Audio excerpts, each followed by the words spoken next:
മഹാവിഷ്ണു ശത്രുഘ്ന സങ്കല്പത്തിൽ പ്രതിഷ്ഠയുള്ള മഹാക്ഷേത്രമാണ് കണ്ണൂരിലെ പായം ശത്രുഘ്ന ക്ഷേത്രം. 1000 വർഷത്തിലേറെ പഴക്കം ഈ ക്ഷേത്രത്തിനുണ്ട് എന്നാണ് വിശ്വാസം. ഉത്തര മലബാറിലെ നാലമ്പല ദർശനത്തിൽ ഒഴിച്ചുകൂടാനാകാത്ത ഇടമാണ് ഈ ക്ഷേത്രം. രാമായണ മാസത്തിൽ ദിവസവും ആയിരക്കണക്കിന് ഭക്തരാണ് ക്ഷേത്രത്തിൽ ദർശനം തേടിയെത്തുന്നത്. മഹാവിഷ്ണു ശത്രുഘ്ന സങ്കല്പത്തിൽ വാണരുളുന്ന ക്ഷേത്രമാണ് പായത്തെ മഹാവിഷ്ണു ശത്രുഘ്ന ക്ഷേത്രം. തകർന്നടിഞ്ഞു കിടന്നിരുന്ന ഈ ക്ഷേത്രത്തെ പുനരുജ്ജീവിപ്പിച്ചത് സംഘവും ക്ഷേത്ര സംരക്ഷണ സമിതിയുമാണ്.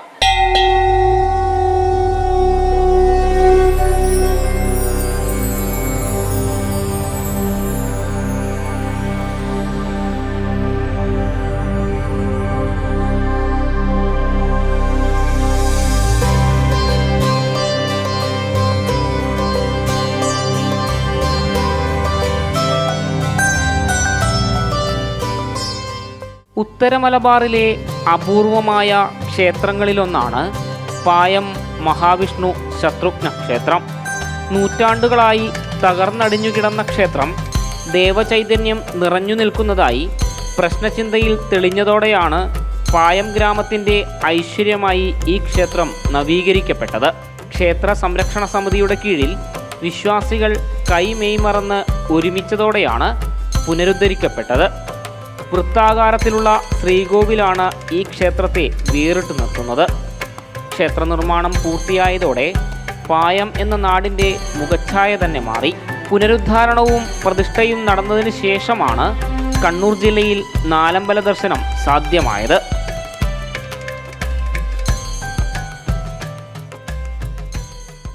ഒരു 5 തലമുറ മുമ്പ് വരെ ഇവിടെ ക്ഷേത്രമായിട്ട് ഉണ്ടായില്ല. 5 തലമുറ ഒരു 10-400 വർഷമായില്ലേ.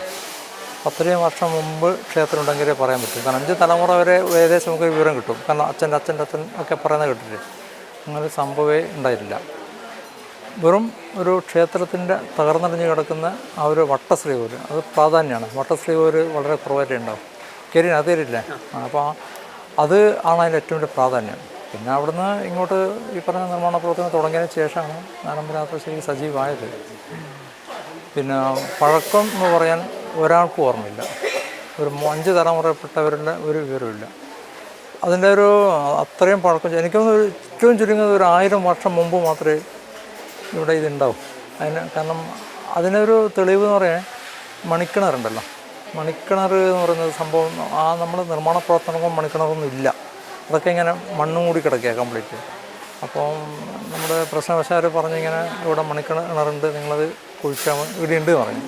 നമുക്ക് വിശ്വസിക്കാനല്ല, കാരണം ഒരു തറയാണ് കിടക്കുന്നത്, മണിക്കിണറല്ല. അപ്പോൾ മണ്ണ് ആ കാണിച്ച സ്ഥലത്ത് മണ്ണ് കുഴിക്കാൻ തുടങ്ങുമ്പോൾ നമ്മൾ ഈ കുഴിയിൽ മണ്ണ് കൊണ്ടിട്ട് കഴിഞ്ഞാൽ എത്ര കാലം ഇട്ട് കഴിഞ്ഞാൽ കുറേ കഴിയുമ്പോൾ നമുക്ക് പെട്ടെന്ന് എടുക്കാൻ പറ്റുമല്ലോ. അപ്പോൾ അത്രയും വലിയൊരു മണിക്കിണർ ഇങ്ങനെ മൂടി പൂണ്ടിക്കുള്ള കാലഘട്ടത്തിലാണ് ഓർമ്മിച്ചത്. അതാണ് അതിൻ്റെ പഴക്കം. ഭഗവാന്റെ ഒരു കൈയിൽ സുദർശന ചക്രം അല്പം ഉയർത്തി രാജകീയ ഭാവത്തിലുള്ള പ്രതിഷ്ഠയാണ് ഇവിടെയുള്ളത്. അനുഗ്രഹം തേടിയെത്തുന്ന ഭക്തർക്കെല്ലാം അഭീഷ്ടസിദ്ധി പ്രദാനം ചെയ്യുന്നതായാണ് വിശ്വാസം. ക്ഷേത്ര സംരക്ഷണ സമിതിയുടെ നേതൃത്വത്തിൽ വിശ്വാസികളും ഒപ്പം ചേർന്ന് ഘട്ടം ഘട്ടമായി ക്ഷേത്രത്തിൻ്റെ നവീകരണ പ്രവർത്തികൾ നടത്തിവരുന്നുണ്ട്.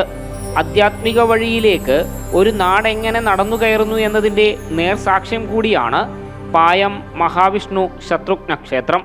ഒരു കാലഘട്ടത്തിൽ ഈ പായം എന്ന് പറയുന്നത് ദൈവവിശ്വാസം കുറഞ്ഞൊരു നാടായിരുന്നു.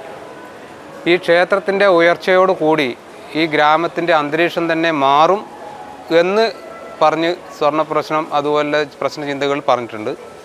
അതുപോലെ തന്നെ അതിനു മുന്നേ ദുർമരണങ്ങളും മറ്റു കാര്യങ്ങളും ഈ പരിസരത്തും ഈ നാട്ടിലും നടക്കുന്നതുണ്ടായിരുന്നു.